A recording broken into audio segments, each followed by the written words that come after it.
Boa noite, pessoal. Todos conseguem me ouvir tranquilamente? Consegue ouvir? Tudo bem aí, Juliette? Tudo bem, estamos aqui.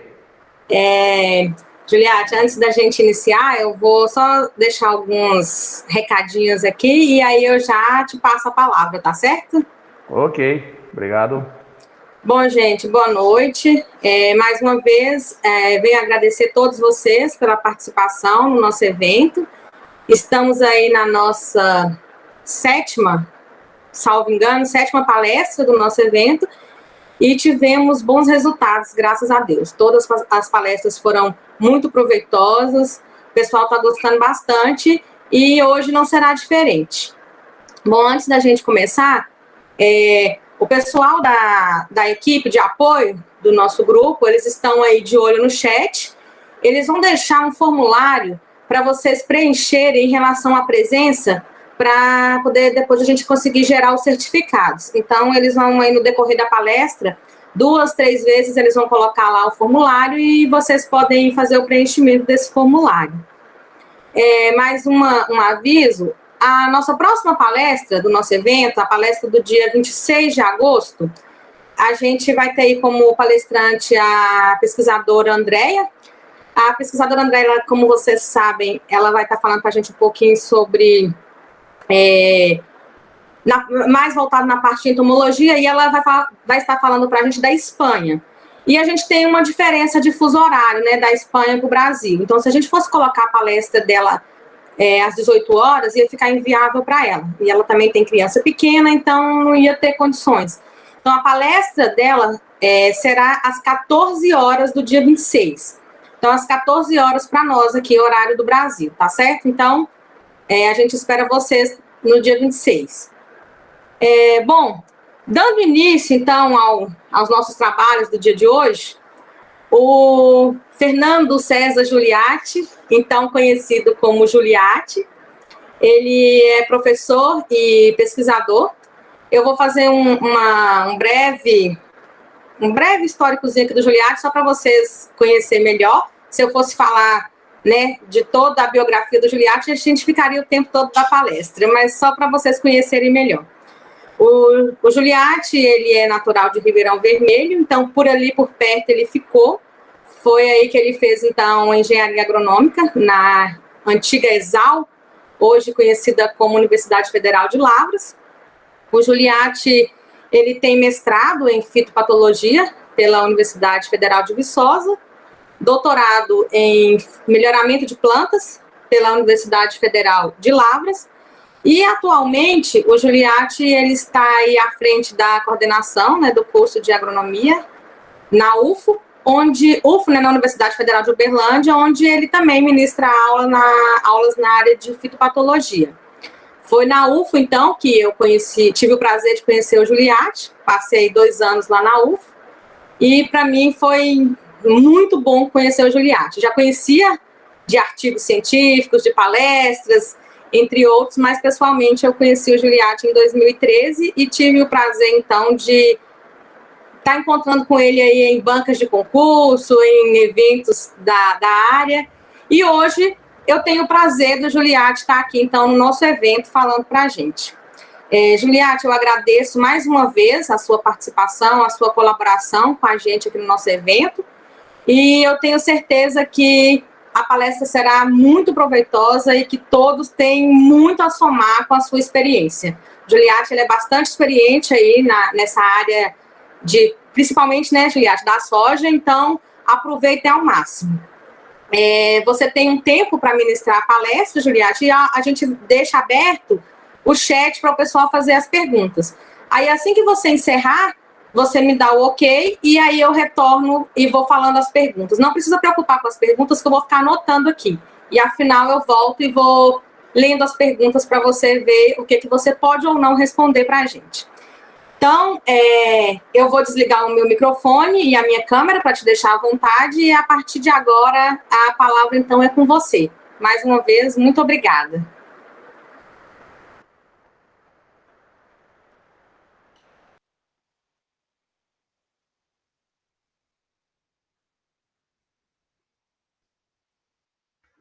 Boa noite a todos. Agradeço ao convite, né, feito pela Fernanda, do IFTM. E estamos aqui para falar sobre o manejo, né, integrado de doenças na cultura da soja e também na cultura da cana. Bom, estou com uma dificuldade para iniciar aqui o... Juliette, pode colocar no modo apresentação, que ainda não está no modo apresentação. Ok, já estou colocando aqui, aguardem. Certinho. Por favor. Deixa eu iniciar aqui, está com pequena dificuldade, não sei por que deu uma pequena travada aqui na apresentação. Não, tranquilo. Pode mexer aí que a gente está aqui aguardando. Ok.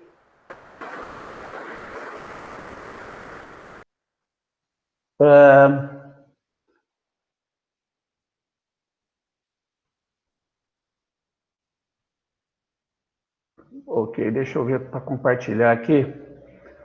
Vocês já colocaram a disponibilidade para me compartilhar a tela, Fernanda? Porque eu estou com dificuldade de compartilhar a tela aqui.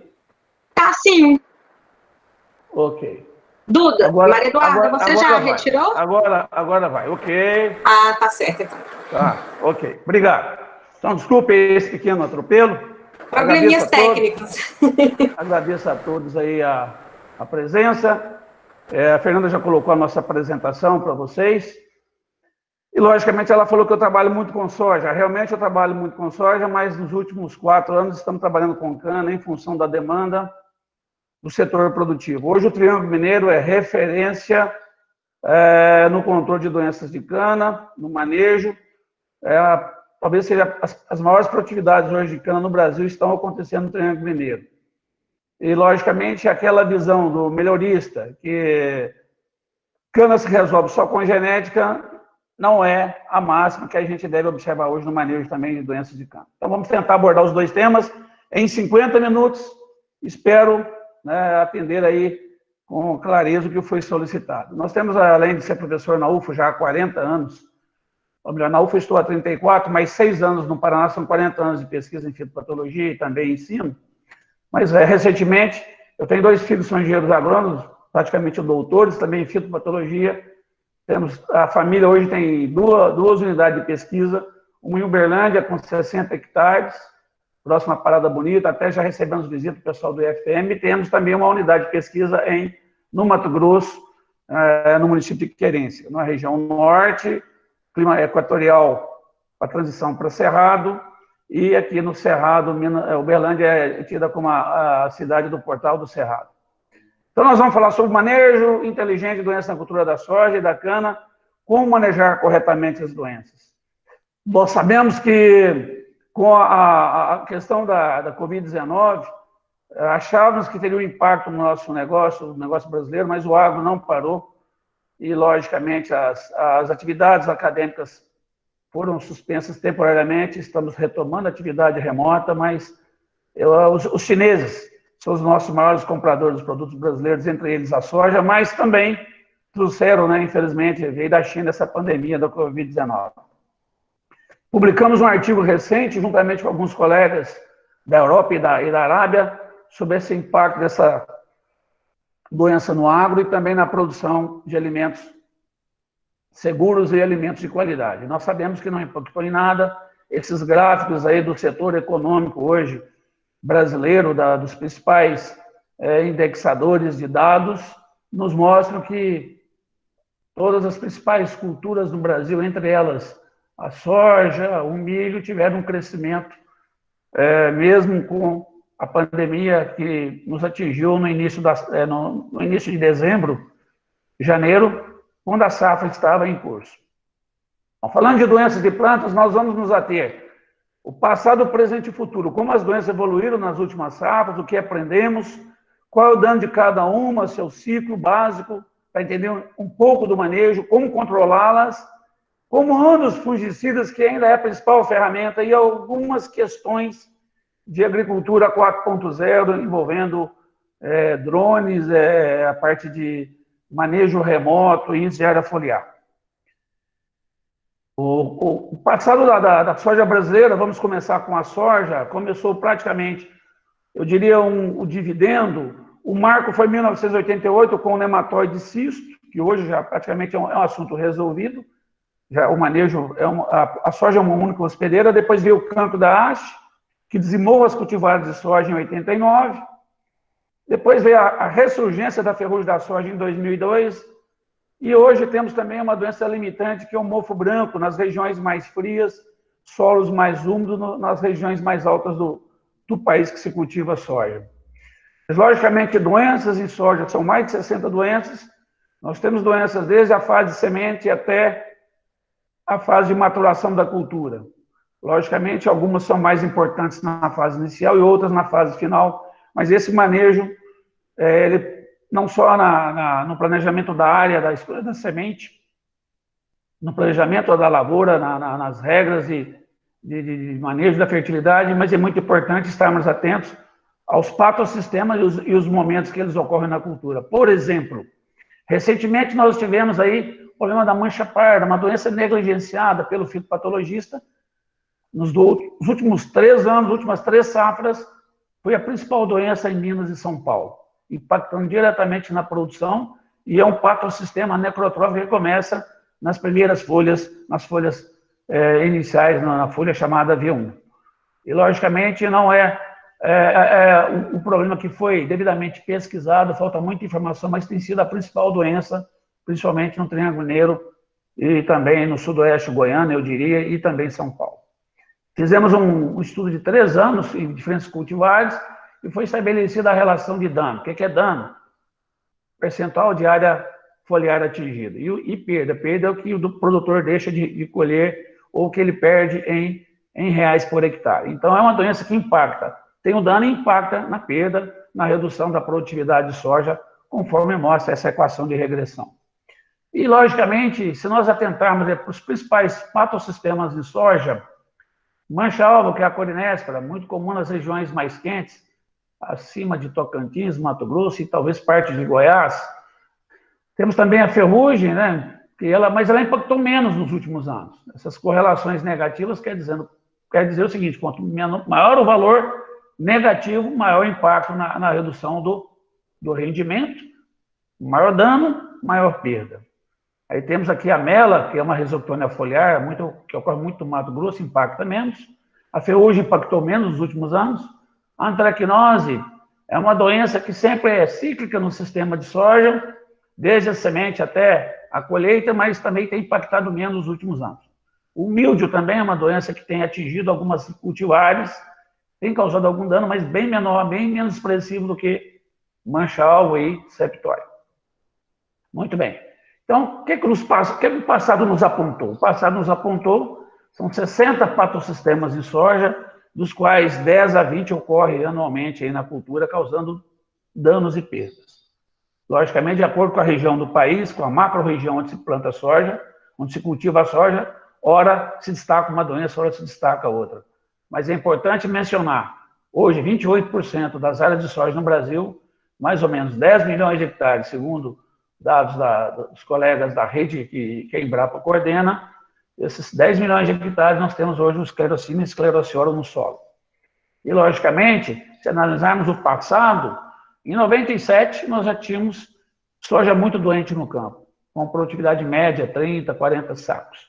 Hoje estamos chegando a 90, né? Algumas áreas do SESB, que os colegas do Comitê de Soja Estratégico coordenam, nós temos cultivares hoje em áreas já de menor proporção, atingindo já mais de 100 sacos de soja por hectare. Mas essa é uma área de FT estrela, 22 anos atrás, com muito crestamento de cercóspide e septória, e não fazemos nada.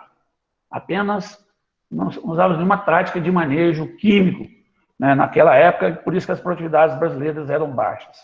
Haja visto, como eu disse, nós temos vários sinais e sintomas de vários patossistemas, aqui a mancha-alvo, o míldio, que pode causar algum dano, já causou dano em algumas cultivares em Minas Gerais, no passado, e vários sinais e sintomas da ferrugem da soja.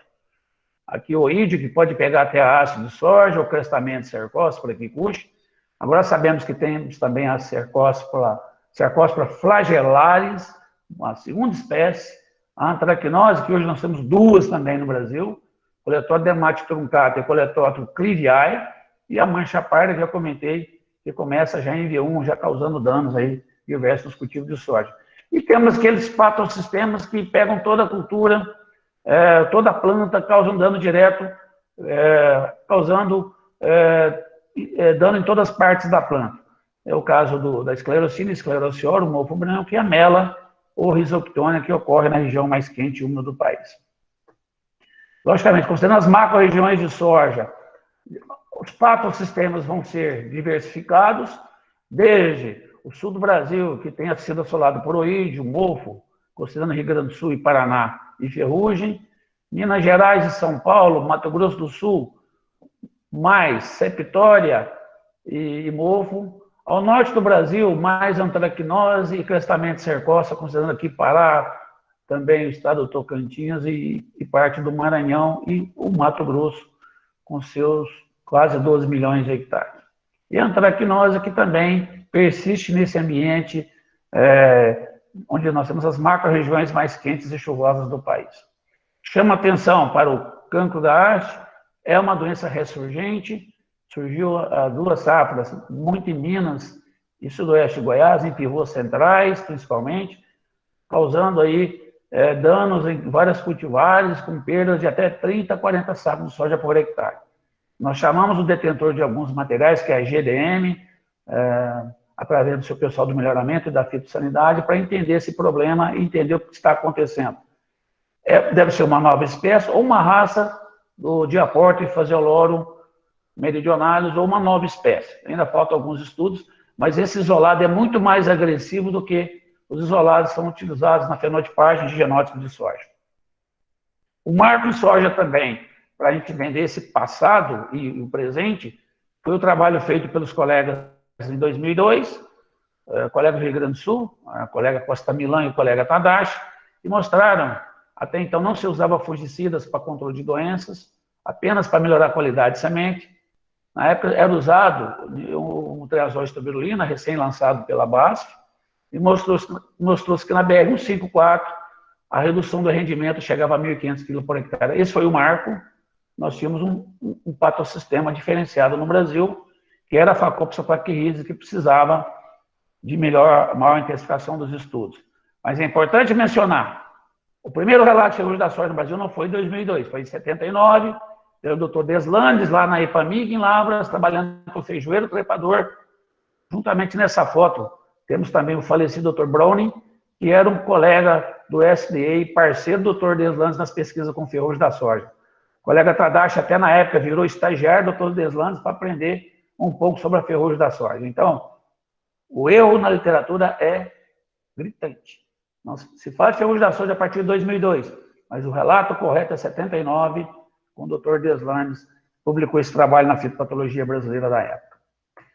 Então, o que aprendemos? Nós criamos o vazio sanitário em função dessa ponte verde, que é essa soja que vegeta nas margens de rodovia, próximo a centros urbanos, onde tem muita umidade, molhamento foliar. Hoje a ProSoja está tentando reativar a produção de semente a partir de fevereiro. Nós estamos tentando resolver esse problema com base na epidemiologia, ou seja, se não tem molhamento foliar, se não tem ponte verde, é possível o produtor de soja no Mato Grosso fazer semente em fevereiro. Mas para isso temos que apresentar dados de pesquisa para subsidiar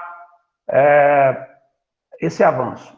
Porque em dezembro nós temos o molhamento foliar, semeador de dezembro. Semeador de fevereiro, o molhamento foliar cai muito. Se cai molhamento foliar, caem as epidemias da Phacopsa pachyrides.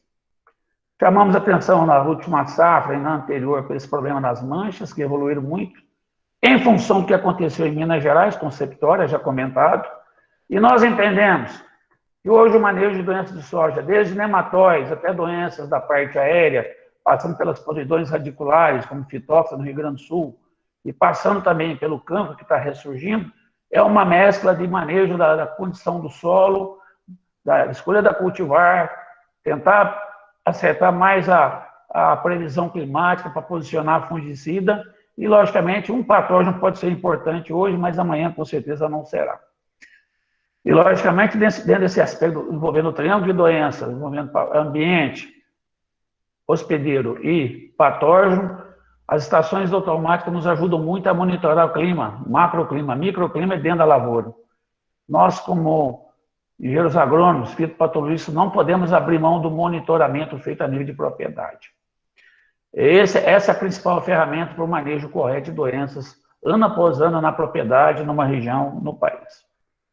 Mas já visto que essas cultivares de crescimento indeterminado, se errar na população, vai ter acamamento. Se tem acamamento, vem o problema de falta de circulação no dossel da cultura, vem a questão do aumento das horas de orvalho, aí vem o problema de acordo com a condição, a ocorrência dos patossistemas foliares, entre eles mofo branco, septória, ferrugem, o próprio oídio, que vai ocorrer mais com intensidade menor de folhamento. Mas é importante, então, entender que essa arquitetura das cultivares modernas, se errar nessa população, nós vamos ter problema com dificuldade de manejo dos principais patossistemas. Essas cultivares, elas são muito próximas hoje, independente do detentor, se é Bayer, BASF, se é Nideira, se é GDM, não importa. Hoje o grupo Domário tem 70% de plantagens de soja hoje no Brasil, em todas as macro-regiões, desde o sul até Roraima, mas os materiais são muito próximos hoje geneticamente. Coloca-se um trait diferente do outro, mas são materiais de plasticidade genética reduzida no que diz respeito à resistência aos principais patossistemas de solo e foliares. Então, ferrugem da soja é problema num cenário semeador de dezembro. Nós temos visto aí que ela está, ou até numa semeadura de janeiro. Aquelas regiões que avançam um pouco até no mês de janeiro, como é o caso do Pará. Mas é um patossistema que está sumindo do nosso cenário nos últimos anos. Estão crescendo as manchas, as doenças do solo e as doenças da haste. Bom, baseado nisso tudo, nós já tivemos muitos problemas de relatos no passado com populações de fungos resistentes, principalmente Phacopsora, Corinespora, agora crestamento Cercospora kikuchi, oídio, que é o Erisiphe difusa. Esses fitopatógenos têm perdido a sensibilidade aos fungicidas por N razões. Desde erro de dose, época de aplicação, formulações inadequadas de fungicida, diagnose feita de forma incorreta e mutações que vão acumulando o genoma desses micro-organismos por uso de um fungicida específico de forma contínua, aplicações sequenciais. Então, só para mostrar um exemplo, aqui é Phacopsora praqueirese, que é uma mescla de variantes do fitopatógeno no Brasil, com genes da África, da Ásia e genes sul-americanos. Hoje nós temos praticamente o domínio no campo da Phacopsora praqueirese. A Phacopsora meibumi desapareceu do cenário brasileiro em função justamente do predomínio no campo de Phacopsora praqueirese. Mas nada é impossível na biologia dos dois patógenos se cruzarem através da anastomose de hifas e um mecanismo de variabilidade do parasexualismo. Então, nós temos que estar atentos a isso. E a falha de fungicidas hoje no campo tem muito a ver com essa plasticidade genética, onde cada ponto de uma lavoura ou de uma área eu posso ter variantes, raças diferentes de Phacopsora praqueirese. A ponto do FRAC Mundial e do FRAC Brasil, que é o Comitê Anti-Resistência de Fungos a Fungicidas, recomenda no máximo 2 aplicações de um fungicida específico na área. Não pode passar de 2. Me preocupa muito a trizolintiona, que é o proteoconazol, que praticamente vai estar em todos os produtos comerciais em breve. Todas as empresas estão registrando no mapa fungicidas contendo proteoconazol. Isso é um risco, porque dos triazóis e das triazolintianas foi o único que sobrou para o manejo de doença no Brasil, em termos de maior sensibilidade do fungo. Então, basicamente, é importante entender que o manejo de doença em planta tem que basear no ciclo das relações patógeno-hospedeiro. Então, no caso de Phacopsora, esse ciclo foi montado por nós, mostrando que é um patógeno muito rápido, de 5 a 7 dias do contato do patógeno com o hospedeiro, da sua penetração, eu já tenho esporulação. A latência desse fungo é curta, no máximo 10 dias. A latência de Cercospora kikuchi ou Cercospora flagelaris pode chegar a 20 dias. De Erisiphe difusa, oídio, 15 a 20 dias. De septória, 15 dias. Coronéscipra cassícula, 15 a 20 dias. Sclerotinia sclerotiorum, em torno de 10 a 15 dias. Então, esse é o patógeno mais agressivo que nós temos hoje no campo. E, logicamente, tem dificultado o uso desses fungicidas sistêmicos, que nós atribuímos o nome de móveis e penetrantes. E, logicamente, cresceu muito o multissítio no Brasil, representado pelos cúpicos, pelos ditiocarbamatos, pelas nitilas, que é o clorotalonil, em função dessa situação. Em relação ao mofo branco, é muito importante essa fase carpogênica do fungo, que são os apotécios. Aqui são liberados 3 milhões de esporos por dia durante 20 dias. Cada cogumelo gelatinoso de no máximo 3 centímetros, como esse. Ele pode chegar até 3 centímetros, mas pode ser de 0,5 a 3, dependendo do tamanho dessa estrutura carpogênica. E aquela regra de que semente não passa esclerostínia é uma regra equivocada. Esse fungo vai na forma de micélio dormente e é transportado de uma região para outra com muita facilidade, mesmo fazendo a pré-limpeza, com espiral, com mesa graviométrica, mas o fungo ele pode persistir na forma dormente no embrião.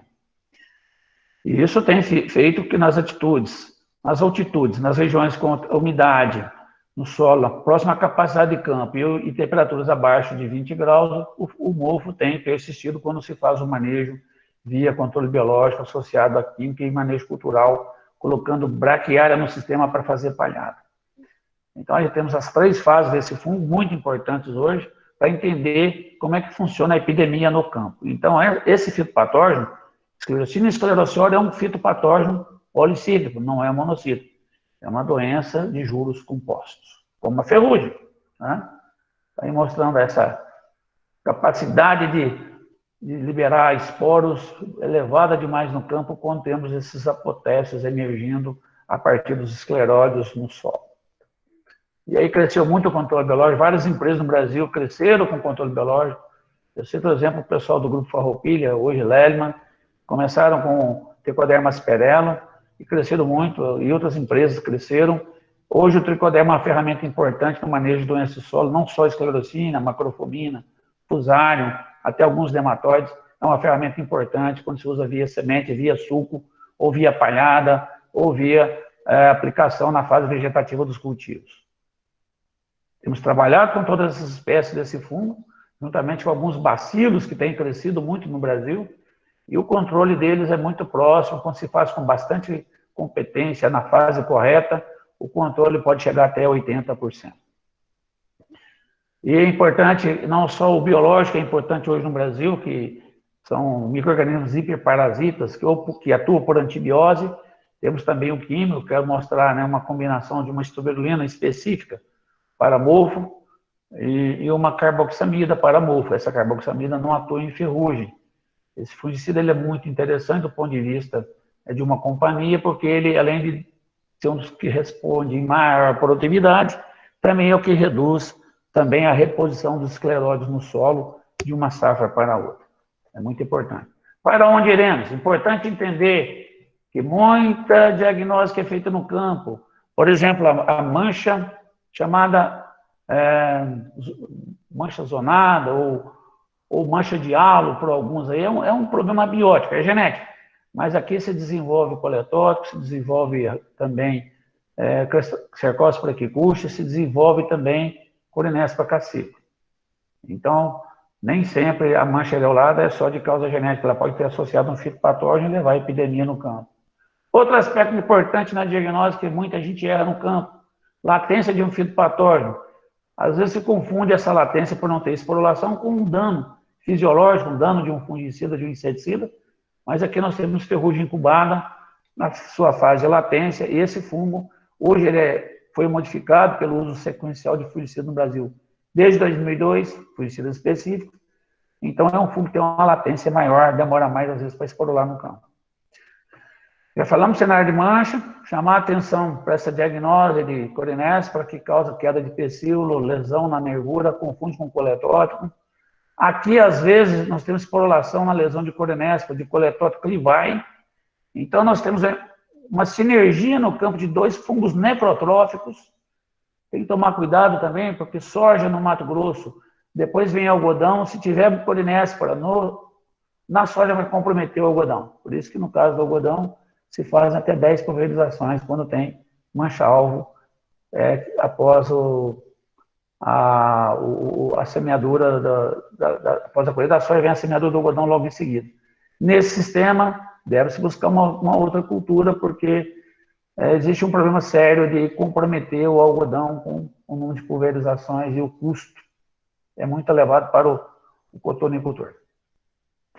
Mostrar a importância dessa antracnose, que muita consultoria traz como um problema recorrente, mas a antracnose em soja é mais na fase inicial, quando pega o cotilédone, aqui está o acérvulo do fungo, e quando pega a plântula, depois o fungo paralisa esse tipo de infecção e vai causar problema na vagem lá na maturação. Então, se a semeadura sai limpa no campo, se ocorrer problema é só na fase de formação de vagem no final.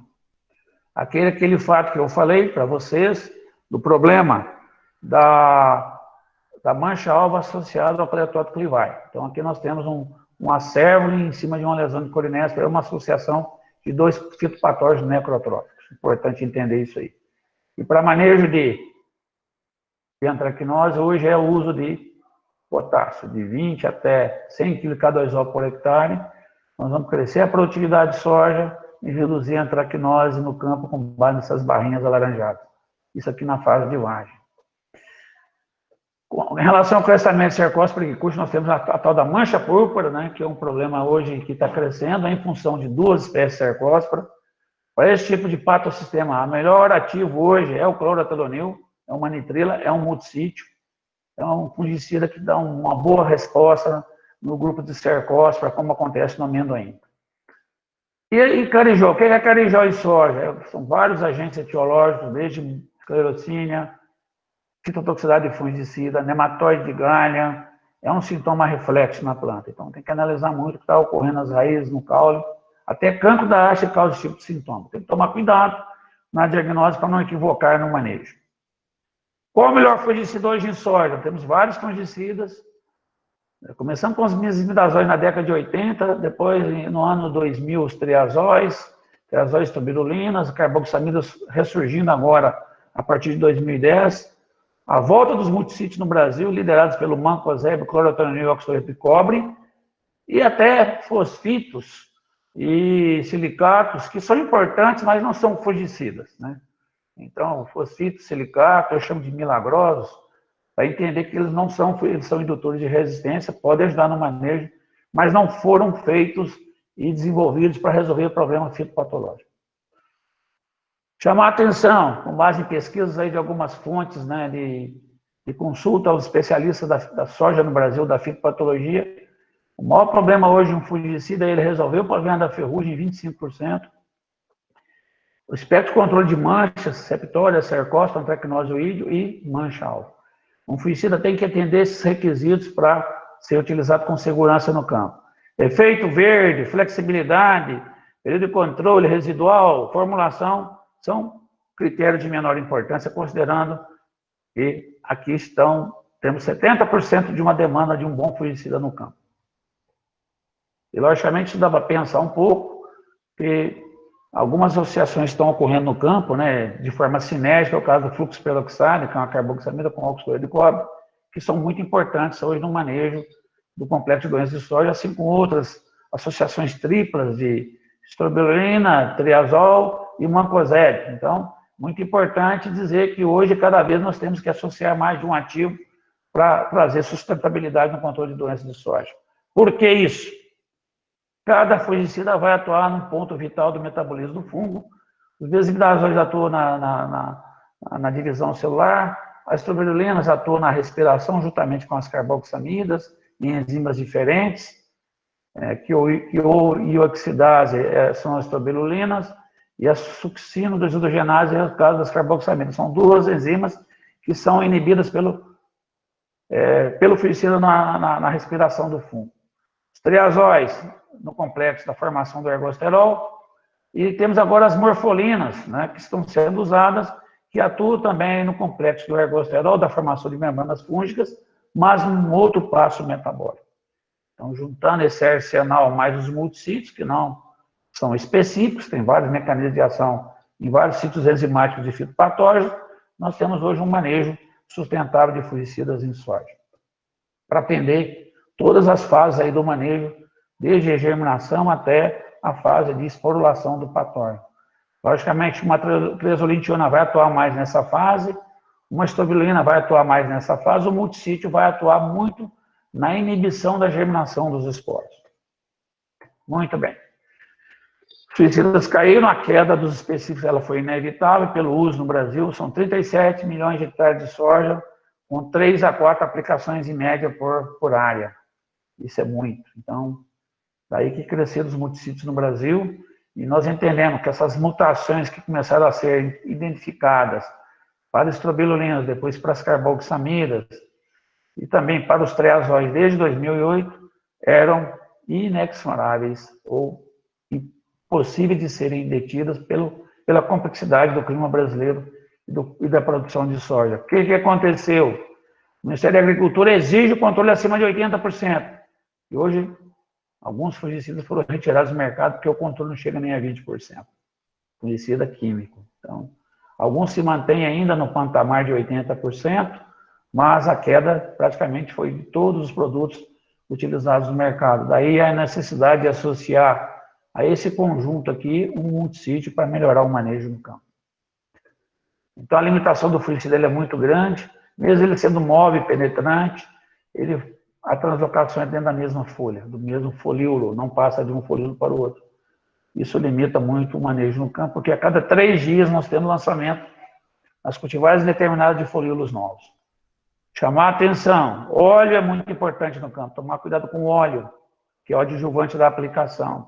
Por quê? Dependendo do óleo, tira a cera da planta, ao tirar a cera, tira a defesa. Muita gente tem usado aí o óleo cítrico, a gente tem questionado o uso do óleo cítrico em campos de soja, por retirar mais essa defesa da planta, que é a cera, em relação ao óleo mineral e ao óleo vegetal. Então, controlar a doença não é aplicar fungicida com base no calendário. Eu, como especialista, condeno o uso do calendário. Nós temos que partir para esse manejo de fazer o controle em camadas, proteger a primeira camada de folhas e assim até o fechamento do ciclo do enchimento dos grãos. E, logicamente, nós temos que entender que nesse complexo de doenças de soja, nós temos que continuar fazendo esse manejo sustentável com a qualidade da aplicação. Hoje, basicamente, nós temos uma qualidade na aplicação envolvendo alguns equipamentos de campo e, logicamente, esses equipamentos devem ser utilizados com bastante cuidado. E, logicamente, nesse critério todo de aplicação que nós temos no campo, temos que observar, logicamente, a qualidade na aplicação.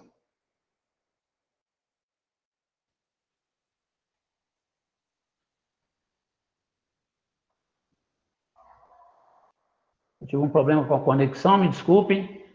Houve um problema na conexão. Estou tentando reaver aqui a minha conexão. Muito bem. Então é importante hoje entender que nesse manejo das doenças de soja, nós temos que trabalhar muito com essa agricultura 4.0, o uso de drones para fazer previsão no campo. Isso tem sido validado por nós aí em áreas com nematóides, para manter a área foliar, para as doenças foliares, e de acordo com o manejo nós vamos ter o quê? Maior qualidade nos campos aí. Aqui nós temos as áreas não pulverizadas, as áreas mais verdes são as áreas pulverizadas, e logicamente isso reflete em matéria seca por hectare, reflete em planta sadia, reflete também em Juliano, pois não? a sua apresentação saiu. Saiu? Me desculpe então, alguma coisa aconteceu. A gente só está vendo você. Me desculpe, aí aconteceu algum problema então. Deve ser por conta da conexão que deu uma quedinha. Aí se você quiser ir falando enquanto você coloca, pode ficar à vontade. Ok, deixa eu buscar aqui. Ok, estou voltando à apresentação. Houve uma queda, me desculpe, mas isso acontece. Tá ok agora? Tá vendo aí, pessoal? Bom, então, baseado nesse critério todo, nós temos, então, que ter compartilhando. qualidade na aplicação, considerando os fatores de crescimento da planta, a parte de clorofila, índice de área foliar. Isso é possível hoje com as câmeras multiespectrais, com as câmeras que nos dão qualidade no que a planta está fazendo na sua fotossíntese. Ok? Basicamente é isso. Quero fechar mostrando que hoje nós estamos trabalhando muita aplicação no vegetativo. Essa aplicação no vegetativo é muito importante para entender aquela dinâmica de cercóspora em soja. É importante começar, às vezes, com multissítio e não deixar o multissítio para o final, para posicionar esse manejo inicial da septoriose e das doenças iniciais em soja a partir de V3. Isso reflete em 5, 10, 15 sacos de soja a mais por hectare, dependendo da condição. E, logicamente, é importante entender que é importante ter programas de manejo hoje, considerando mesmo o vegetativo, temos que fazer a rotação de fungicidas, independente se o patossistema é ferrugem, é septório ou é corinécio. Se quer melhorar o rendimento de soja, nós temos que trabalhar esses programas mais robustos. Certo? E vamos mostrar mais um dado importante, considerando essa aplicação no vegetativa, que ela pode ser de 30 até 50 dias, mostrando que, independente do programa de manejo que eu estou usando, dependendo da companhia, fazendo rotação, utilizando multissítio, a produtividade de soja ela é estável, independente da... a ideia é não usar um manejo único nas áreas de produção. E aí nós atingimos aquele nível de controle que o Ministério da Agricultura nos cobra. Muito bem. Então, é isso que eu tinha para falar de soja para vocês. A minha comunicação final em relação à soja é não perder por doença seus efeitos primários e secundários, que o manejo é complexo. Resistência de fungos a fungicidas ela pode ser evitada, mas não postergada. Fungicidas multissítios agregam no sistema de controle. Por causa do espectro de ação, não tem chance de desenvolver resistência nos fungos, perda de sensibilidade. E, dependendo da combinação, nós pegamos todo o complexo de doenças foliares. Infelizmente, para a soja, produtividade é inversamente proporcional à rusticidade e à genética da planta. Qual o caminho a seguir? Só o pessoal do melhoramento. O melhorista tem que tirar um pouco o foco de produtividade e buscar um pouco mais de resistência em soja. Intervalo de aplicação é algo muito importante, não podemos ficar apostando nesses intervalos acima de 15 dias, ser bem rigoroso nisso aí. Não dá para fazer milagre hoje, porque a planta solta em 15 dias 5 novos estratos de folíolos jovens, desprotegidos. E nós temos que proteger os folíolos. Então é isso aí, vou falar um pouquinho agora de cana para fechar a minha apresentação. Temos feito alguma coisa em parceria com o GTEC, que é um grupo de especialistas de controle de doenças e manejo de cultivares de cana. Fomos chamados pela Singenta a dar essa contribuição. Começamos a entender um pouco que temos várias doenças em canas importantes que tiram a área foliar da cana, desde a ferrugem alaranjada até a mancha anelar, a podridão vermelha. E o carvão já é uma doença desaparecida do cenário de cana e a ferrugem parda também. Esse complexo, juntamente com a mancha anelar, trazem problemas no manejo de doenças de cana. E a gente tem entendido um pouco dessas respostas fisiológicas que ocorrem em relação aos fungicidas em cana. A gente tem usado o IRGA, que é o Infrared Gas Analysis, para medir a fotossíntese, a matéria seca acumulada na planta, e também o uso de drones aí para medir a fotossíntese e tudo mais, taxa fotossintética e outros contingentes importantes no manejo de doenças da cultura da cana. Esses efeitos fisiológicos são medidos através da taxa de fotossíntese líquida e transpiração, que a gente correlaciona juntamente com o IRGA, que a leitura é feita em pleno sol, a leitura tem que ser rápida, e na aplicação das estratégias de manejo visando redução de inóculo inicial e taxa, que é muito feito com a genética da cana, a gente tem usado essas VANTs, um manejamento multispectral de alta resolução, validando o emprego de fungicida no controle das doenças, com reflexo na fisiologia e na produtividade da cana. Então, a ideia é reduzir taxa de doença no campo e reduzir inóculo inicial, a partir das leituras de equipamentos que permitem nos correlacionar com a quantidade de doença na planta. Né? Logicamente, essas leituras multispectrais, elas permitem vários outros critérios de fisiologia da planta, com plantas saudáveis, qualidade de irrigação, cálculo de índice de vegetação e áreas de risco até com nematóides. É possível fazer tranquilamente com esses equipamentos aí, porque folha morta não faz fotossíntese, nem folha, somente folha verde, né? Folha saudável. Aí tem vários equipamentos, temos drones aí, como esse Trinity, que é um drone alemão, que voa até 100 km por hora, a gente pode fazer imaginamento a 100 km de distância, de forma remota. Esses equipamentos oriundos da China também são importantes nesse uso. E as câmeras multispectrais, que permitem leituras no infravermelho juntamente com as câmeras termais. São esses equipamentos que vão nos ajudar a relacionar fisiologia, doença e qualidade hoje nos cultivos. A ideia é qual o melhor tratamento de controle de doenças secundárias, qual o maior número de folhas ativas, qual a maior produtividade e qualidade da colheita. Baseado nisso tudo, usando uma cultivar mais plantada como a RB 7515, que é a mais plantada hoje no Brasil, a gente tem feito alguns experimentos em Minas e também em São Paulo. E basicamente nesses experimentos, a gente tem tentado levar para as usinas, para o setor canaveiro, a inovação dos manejos de doenças de cana com os fungicidas, independente da companhia. A gente tem testado vários fungicidas da Syngenta, da BASF, da Bayer, de companhias aí outras e também da própria Corteva. A ideia é ver esse manejo e a qualidade com magiamento multispectral, correlacionando com doença no campo. E baseado nisso, vocês podem ver que a gente melhora a quantidade de folhas ativas, isso é muito importante, independente do fungicida utilizado, em 2 aplicações com 30 dias de intervalo, a partir da brotação. Melhoramos a altura de colmos por metro. Melhoramos também, reduzimos a área foliar necrosada, aumentando a área foliar sadia viva. E, logicamente, melhorando também a redução de doenças foliares, como a mancha anelar e a podridão vermelha da cana.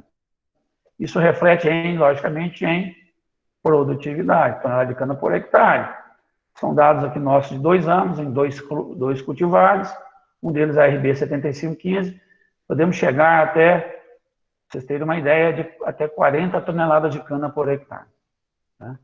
Isso é muito importante. Melhorando também a área fotossintética biofábrica da planta, com base nesses quadradinhos verdes, melhorando também o índice de vegetação, independente do fungicida utilizado. Isso é muito importante. Melhorando a transpiração, o carbono fixado na planta. E interessante, quando fazemos correlações aí diversas, a quantidade de folhas ativas aumenta quando se usa fungicida. E reduz o quê? Doença. Várias doenças foram analisadas e avaliadas, nós estamos reduzindo vários patossistemas necrotróficos. E também a ferrugem alaranjada. Isso é muito importante. Esse foi um trabalho realizado, é importante entender esse incremento que nós temos hoje em produtividade de cana e melhoria de folhas ativas e tonelada de cana por hectare. Fizemos um trabalho também com a podridão vermelha, da mesma forma, focando só na podridão vermelha. Primeira vez, temos que publicar o ciclo dessa doença, entender como é que essa doença ocorre no campo. E, logicamente, o patossistema começa com a folha que está no solo, após o corte, ela põe o inóculo na brotação. A partir daí começa a epidemia. E, a partir daí, nós temos que posicionar fungicida. E, logicamente, nesse posicionamento, avaliando tonelada de colmos por hectare, índice de podridão vermelha e área foliar, a gente trabalhou apenas com o Priori Extra, em várias doses, em 3 aplicações a partir da brotação, a cada 30 dias. E chegamos a resultados aí, reduzindo o índice de doença com esse manejo, com 1 litro desse fungicida em 3 aplicações, um índice de manejo muito interessante, e, logicamente, reduzimos não só a podridão vermelha, mas também reduzimos a ferrugem alaranjada, a mancha anelar e, logicamente, melhoramos a qualidade da produção e reduzimos também o índice de podridão vermelha na cultura. Bom, pessoal, é importante entender que nesse posicionamento que nós estamos fazendo para fungicidas em cana, é muito importante mudar aquela visão de que cana pode perder área foliar, não pode. Então, temos que mudar a concepção. Estamos trabalhando agora com controle biológico também na palhada, para entender um pouco essa dinâmica das doenças após, do inóculo da palhada para as brotações, que tanto após corte quanto em áreas de renovação de cana. Então, obrigado. Eu tinha que ser um pouco rápido, mas devido ao tempo que me foi disponibilizado, fechar em 50 minutos. Essa é a nossa equipe de trabalho.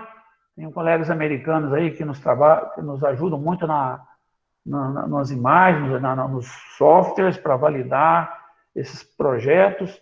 Temos a parceria com o colega Dani Frogiose, de Campo Florido, que é talvez o maior consultor hoje, um dos melhores consultores que nós temos hoje na cultura da cana no Brasil, é um grande parceiro. O colega que realiza até o Mega Cana lá em Campo Florido, é nosso parceiro nessas pesquisas. E o Breno aí, que tem doutorado em epidemiologia, é meu parceiro, o Breno Giuliatti. Ele é o epidemiologista dos projetos e o cara que trabalha com imageamento relacionando com doenças em planta. Obrigado a todos. Espero ter atendido aí o que a Fernanda nos solicitou. E eu encerro aqui minha fala.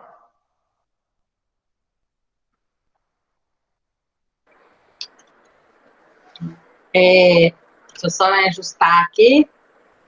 Giuliatti, a gente sabe que se a gente pudesse, a gente ficaria aqui, né, até as 22 ouvindo aí, porque sua experiência é muito vasta, é muito enriquecedora, mas a gente tem muitos, né, afazeres, a gente não tem como ficar aqui nessa conversa, mas a gente ficaria. A palestra, tenho certeza que foi bastante proveitosa, muito obrigada. Você falou sim, não foi assim também corrido, não. Foi tudo tranquilo, foi muito tranquilo, deu para a gente entender belezinha e atingiu sim o objetivo. Mais uma vez, então, eu te agradeço. E a gente tem umas perguntinhas aqui, aí eu vou tentar falar as perguntas, porque às vezes a gente não entende, né, um pouquinho o que o pessoal quer dizer, mas a gente vai tentar, e aí você fica, como se diz, à vontade para responder essas perguntas para a gente ou não. Às vezes também não é da sua área, você pode passar a bola aí para frente. Ok, estamos à disposição. Tá certinho, tá. Começando, o Emanuel Assis, ele deixou a seguinte pergunta.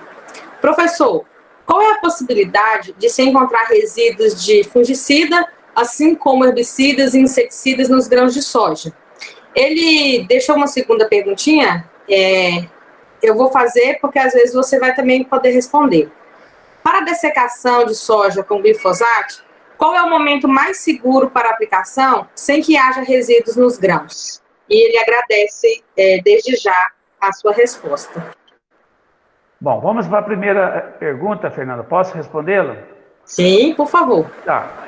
Eu queria colocar uma última frase do Dr. Gassen, que é um nobre fitotecnista, onde ele falava o seguinte: produtividade por metro quadrado, ou por hectare, ou por área, ou por alqueire, é capricho.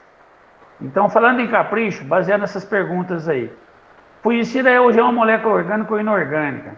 Ele degrada na planta em 15 dias no máximo. Então, ao colher soja, ir para o armazém, para o caminhão, até ser exportado, zero de resíduo. Não tem nenhum dado que... Senão o Brasil teria deixado de exportar grãos para a China, para a Europa. Então, não existe nenhum risco. O fungicida degrada, a planta ela tem um arsenal de degradação.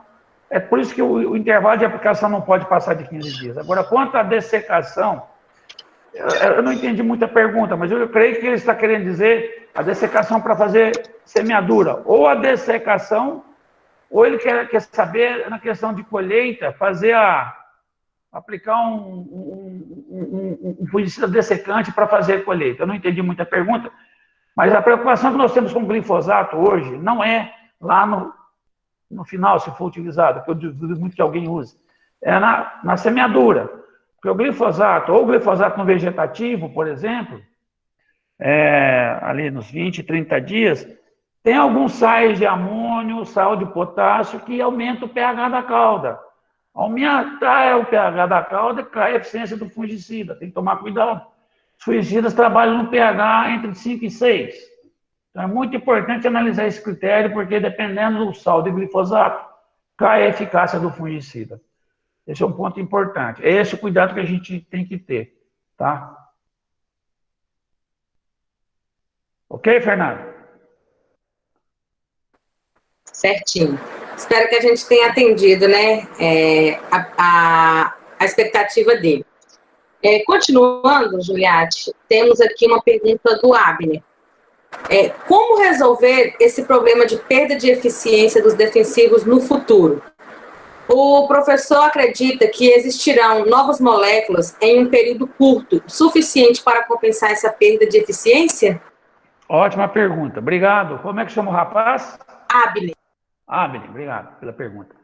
Olha, essa é uma briga de nós, pesquisadores, acadêmicos e técnicos de campo, o agrônomo que está lá na extensão, que está lá na linha de frente, na cooperativa, na consultoria, com a indústria. A gente sabe que não vem coisa nova tão cedo, por isso nós estamos misturando tudo, associando 2, 3, 4 ativos diferentes. A gente sabe que, por mais que se desenvolva um fungicida específico, ele vai durar pouco, ou inseticida específico.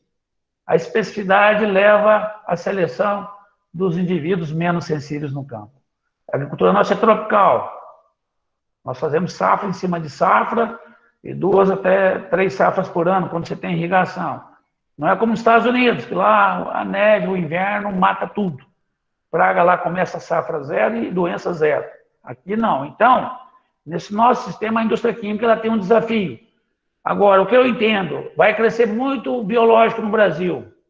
Por quê? Nós estamos vendo aí que esses bacilos, independente da espécie, até o próprio tricoderma, eles contribuem não só no manejo de doença solo, até doença da parte aérea. Então, vai crescer muito o biológico e, juntamente, os multissítios. Nós hoje não abrimos mão mais do velho mancozeb da década de 40, do clorotalonil, da década também de 40, do cobre do século passado.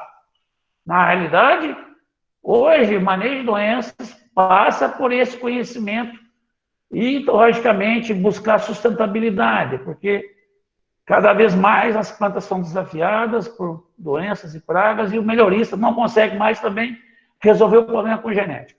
Então, a ideia é a seguinte: a indústria química vai ter sua limitação e vai aumentar empresas inovadoras e, logicamente, estratégias nesse mercado brasileiro, que é um mercado de 10 bilhões de dólares, só no que diz respeito à defesa e à proteção de plantas. Ok?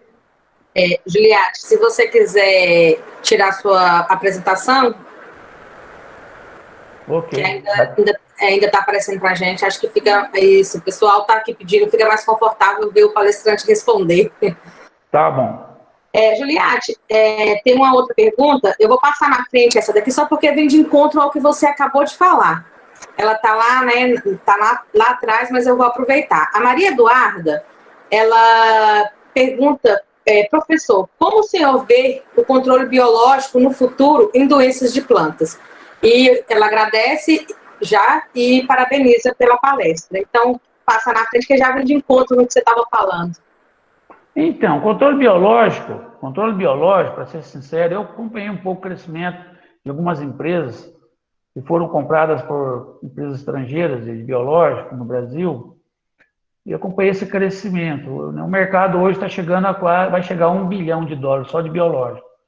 Então, cabe aqui hoje, os jovens aí que estão nos assistindo, nos ouvindo, a ser inovadores, incubar empresas. Hoje é possível começar pequenininho, com um quartinho, e amanhã ser uma big de uma empresa.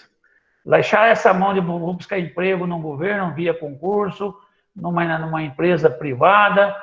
Nós temos que começar a ser inovadores e, com pequenos capitais, você consegue entrar no mercado e agregar valor. Eu acredito que o mercado biológico ele não tem fim e o crescimento é inexorável.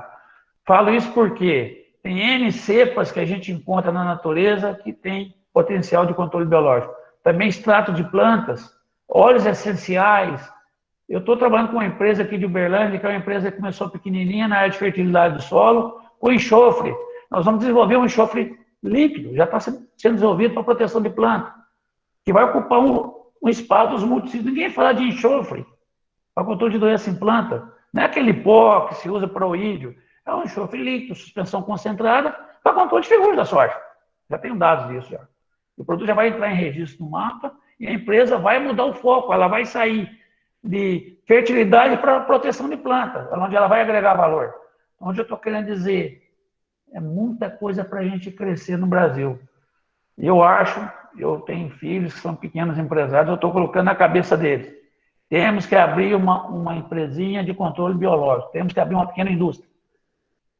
Deixar de ficar fazendo laudo para o mapa, laudo para a empresa, para registro, e trabalhar uma indústria de biológico. Esse é o mercado que não tem... E com biológico você vai combinar hormônio de planta, fosfito, silicado, dá para fazer uma linha de produtos fantásticos.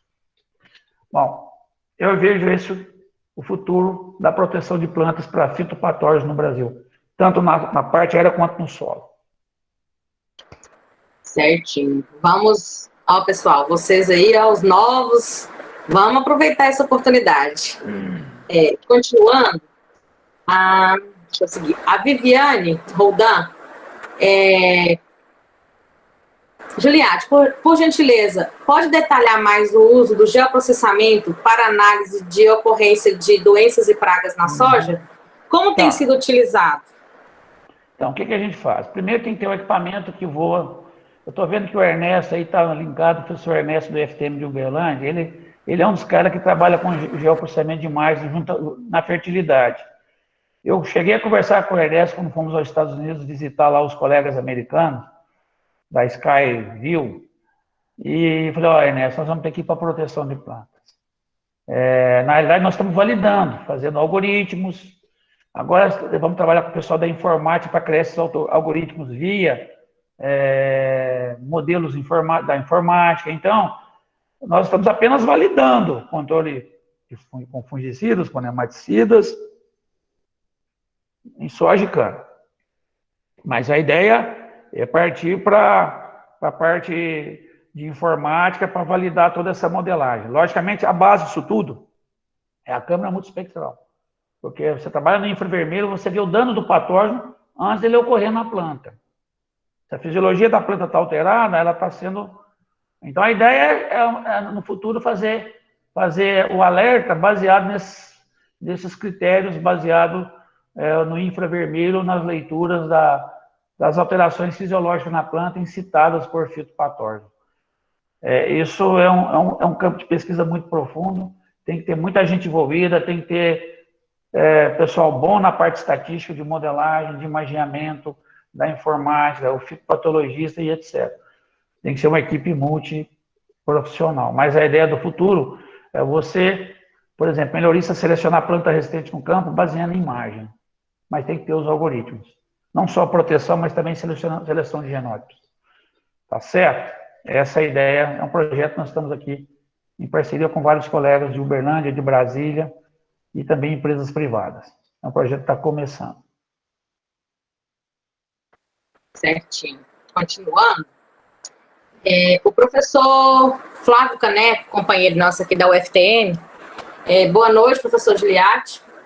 Pensando em soja, aqui para a região de Iturama, primeiro, é possível fazer o manejo de doenças sem carboxamidas? Neste caso, multissítio, na primeira, sobre fitotoxicidade de fungicidas, Fox e tebuconazol, entre parênteses, ele relata, o que o produtor pode fazer para não ter problemas? Muito obrigada e parabéns pela palestra. Então, a pergunta dele é muito complexa, mas posicionamento de fungicida. Eu falei na minha fala que é importante, no caso do multissítio, no começo, não no final. Se a estratégia é anti-resistência, o multissítio no final não vai agregar nada. Muita gente tem usado nas últimas aplicações do multissítio, totalmente equivocado. O multissítio tem que ser no começo. O uso de carboxamida é obrigatório? Não. Carboxamida pode ser obrigatória se tiver área com mofo branco. Por exemplo, tem a tecnologia da Bayer, que é o Fox Expro. Ele tem uma carboxamida que pega mofo branco. Então, aí, nessas áreas tem mofo branco, a carboxamida é indispensável. Hoje, tem sistema de produção que eu tenho acompanhado não só em Minas, no Mato Grosso, onde eu consigo ir nos anos nas safras consecutivas, tem grande empresa que trabalha só com multissítio. Eles fazem 3, 4 aplicações na soja precoce, semeada mais cedo, enquanto 3 de multissítio. Eles não usam. Qual é o risco disso? É porque lá a pressão de ferrugem é baixa. O multissítio ele vai atuar só na germinação de esporos. Se o esporo germinar e cair na folha, ele não vai entrar na planta. E aí, esse trabalho é feito pelo triazol, pela triazolidintiona e pela carboxamida. Voltando a fito, o proticonazol foi muito criticado no passado, a triazolidintiona, porque é um fungicida quente. O que é o proticonazol? É uma molécula de cipro com enxofre dentro. O fungicida fica com dupla ação, mas com uma ação muito violenta dentro da planta. Aí a questão do óleo, tanto que as companhias que comercializam o proticonazol foram reduzindo o óleo mineral. Começamos com 0,6, hoje usa 0,2. Então tem que reduzir o óleo. Outro aspecto importante é que essa fito, ela é problema se for acumulativa. Se só utilizarmos o proticonazol em aplicação sequencial. Mas o FRAC mundial só permite 2. Então, e tem muita pressão também de mercado, concorrência. Interessante, o proticonazol foi muito combatido, que estava só na mão da Bayer. Caiu a patente, todas as empresas estão correndo atrás de proticonazol, todas. E tem outro aspecto, você tem o safener para o proticonazol. O mancozeb hoje é o melhor safener. Se eu colocar um mancozeb mais proticonazol, não tem fito na planta. O efeito do mancozeb, do zinco e do manganês, reduz a própria dinâmica dos dois fungicidas, que é uma interação sinérgica, reduz o efeito. Então, tem N formas. Problema no caso, usar um mancozeb, vai ter focular no tanque, depende de como se faz o procedimento da aplicação. Alguns equipamentos da John Deere, por exemplo, a gente sabe que tem problema de entupimento de ponta, mas eu entendo que o multissítio tem que ser usado no começo. Ok? Certinho. Acho que conseguimos responder todas as perguntas dele. Professor, gostaria de saber se a utilização de drone, como que fica no caso de monitoramento de doenças que ocorrem no terço inferior, mais dentro da planta, e na face abaxial das folhas. Então, a ideia do drone, lembra que eu falei que no caso de doença de soja, o manejo, a deposição do fungicida tem que ser na forma de extratos, seguindo os conselhos do colega falecido já, o Gaúcho, que é capricho. O capricho é proteger as camadas de folha. Bom, a gente sabe, na lavoura de algodão fechada, se eu voar com drone, tem doença lá embaixo, eu não vou ver nada. Vai estar tudo verde em cima e nada. Por isso que esses voos vão ter que ser feitos de acordo com o estágio de crescimento. No caso da cana, não sei se a pessoa que fez a pergunta prestou atenção na minha fala. A gente está querendo usar fungicida em cana na brotação, no começo. Tá? Ou área de renovação, ou área de... Tem brotação, tem área foliar, vai entrar o fungicida nessa fase. Então, à medida que eu tiver um canavial, por exemplo, fechado, uma soja fechada, já não tem o que fazer mais, o drone não vai ajudar em nada. A ideia de usar o drone é o seguinte, é para validar, criar os algoritmos, e você fazer voos multiespectrais para detectar problema, não nessa safra, talvez para a seguinte, para corrigir erros numa programação de uma propriedade. Mas se a gente avançar muito nisso, já está bom demais.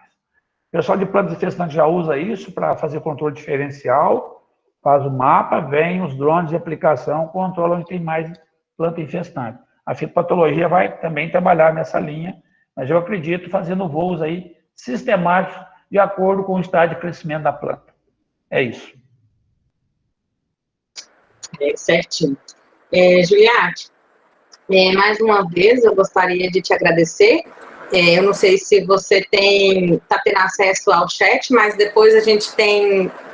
Eu estou vendo, tem 100 aqui, eu não tive acesso ao chat, porque eu tinha preocupar com a apresentação, Fernanda. Mas eu estou vendo aqui, tem pergunta demais aqui. Eu vou olhar aqui, estou olhando. Não são todas perguntas, na verdade, até isso que eu ia te comentar, depois eu vou te enviar, né, o chat, porque são todos participantes parabenizando, agradecendo pela excelente palestra, falando que foi muito esclarecedor, cada um pontuou alguma coisa além dessas perguntas que a gente trabalhou aqui.